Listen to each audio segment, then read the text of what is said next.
Une figure politique emblématique bien au-delà des frontières de l'Amérique latine, un ancien guérillero devenu chef d'État, mais aussi un homme simple, proche du peuple. L'ancien président de l'Uruguay, José Mujica, s'est éteint à l'âge de 89 ans des suites d'un cancer de l'œsophage. Incarnant une gauche humaniste et modeste, celui que l'on surnommait Pépé s'est engagé très tôt en faveur d'une société plus juste. Dans les années 60, il rejoint la guérilla des Tupamaros, un mouvement révolutionnaire luttant contre les inégalités et la répression.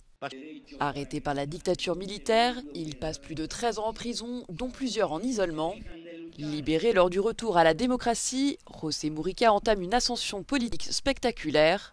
D'abord député en 1995 pour le MPP, le mouvement de participation populaire fondé par d'anciens guérilleros, il devient sénateur puis ministre de l'Agriculture avant d'accéder à la présidence en 2010.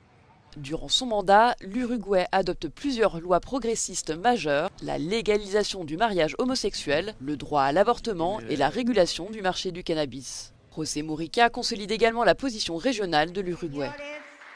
Siégeant ensuite au Sénat jusqu'en 2020, il reste influent dans la vie politique uruguayenne, apportant son soutien à la coalition de gauche Frente Amplio et à l'actuel président Yamandu Orsi. À l'annonce de sa mort, 3 jours de deuil national ont été décrétés en Uruguay.